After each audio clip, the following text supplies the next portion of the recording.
Ladies and gentlemen, there's something that has come to my attention that the Kenyan government, led by William Ruto, they thought the Gen Z demonstrations was just something that was to happen in a day and it ends. The ignorant government did not prepare itself. It never foresaw this coming. They were caught pants down. No one knows where the protests were mobilized. No one knows the sponsors. No one knows how the young people communicate. Let me tell you something. Today, I want to help the DCI with very simple information. Because I know maybe even themselves they are tired. I'm told Ruto is under intense pressure as we speak. Ruto is under stress because previously when he sees demonstrations, he knows that is Raila. He fights so much to call him on the table to speak. But the Gen Z demonstrations have no one. They have nobody to call on the table. Now, Ruto has done one thing. He is now pushing the police to arrest anyone they are suspecting could be mobilizing the demonstrations. The NIS are blank. DCI are blank. They are now arresting blindly. But today, I want to give them a very simple job. With me here are 10 sponsors, 10 tycoons, highly super rich individuals who are supporting the protests.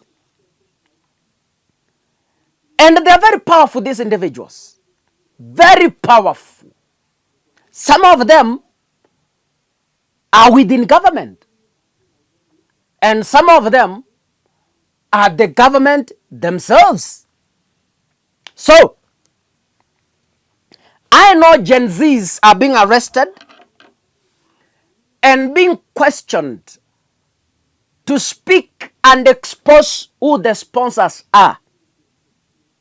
Now, if you are a Gen Z and the government arrests you, I want to give you a leakage to the sponsors who are running this Maandamano.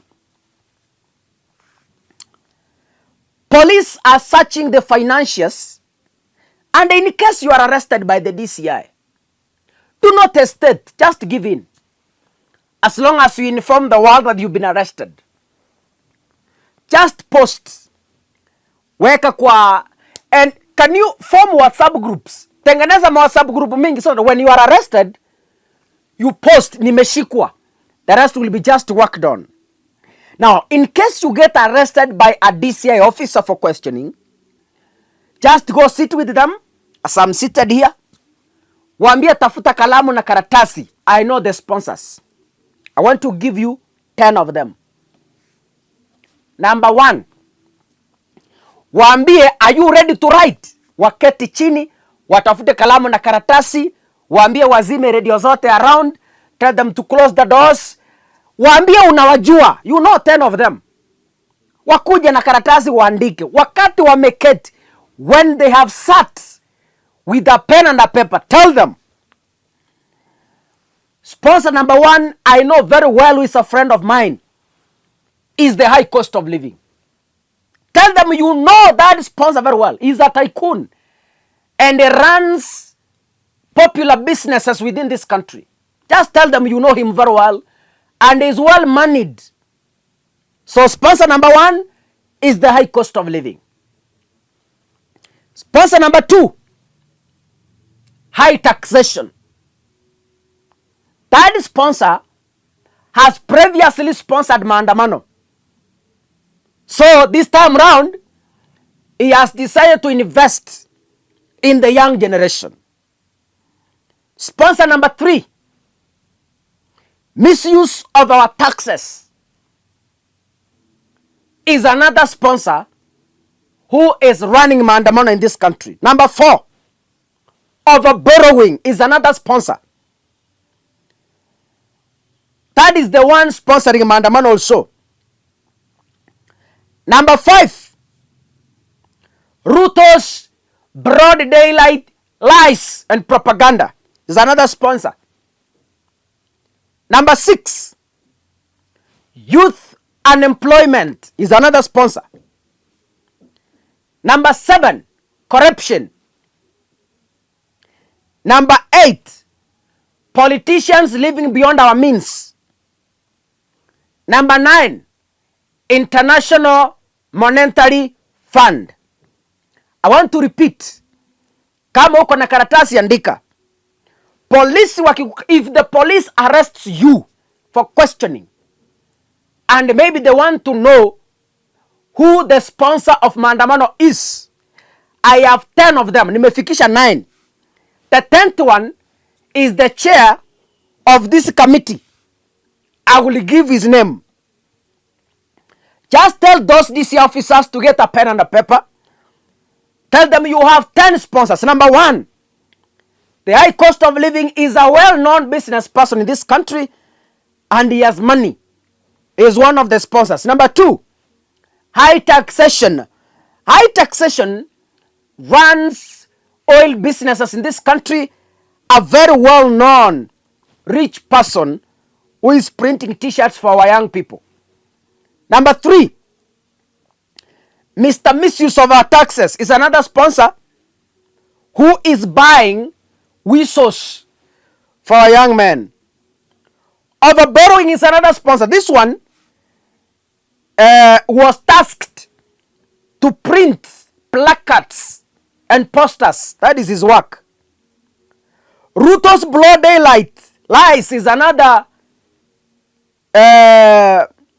well-known sponsor in this country. Number 6, youth unemployment. This is one of the flamboyant businessmen we know in this country who have several companies within the Republic of Kenya. He was also taxed to buy water for demonstrating young people. Number 7, we have Mr. Corruption. He is also well known in this country. Number 8 is politicians living beyond our means is another sponsor. Number 9 is the IMF. Then the 9 sponsors have their chairman. They have their chairperson who they hold meetings on a weekly basis to plot forward. In fact, not weekly. These guys, they hold meetings every night, every day at night. They hold meetings to plan on how to disrupt government businesses each and every day. The chairperson is a well-known individual in this country, and he is none other than the president himself, William Samoei Ruto. So in case the DCI questions you, please just be free to give them the 10 sponsors I've given you.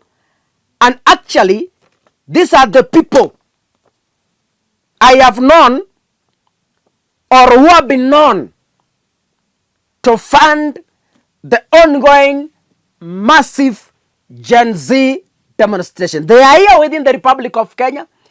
If the DCI are free and willing, they can go after them. Wacha kushika vijana wadogo wadogo. Go for the big fish. Go for the high cost of living. Go for high taxation. Go for Ruto himself. Those are the people sponsoring Maandamano. And no other. So if you think There are some individuals seated somewhere dishing money. Then you are lost. I have given you a leakage. Government, if you want to end Maandamano, chase away these guys from this country. Ruto alisema mambo ni matatu. Wasafiri mbinguni. Huyu sponsor anaitwa high cost of living. Huyu sponsor anaitwa taxation. Huyu sponsor anaitwa misuse of taxes. Huyu sponsor anaitwa over borrowing. Hawa wote wasafirishe mbinguni. Once you do that, the young people will retreat back to their homes. Na maandamano itaisha. God bless you, ladies and gentlemen. See you in the next video. Asanteni sana.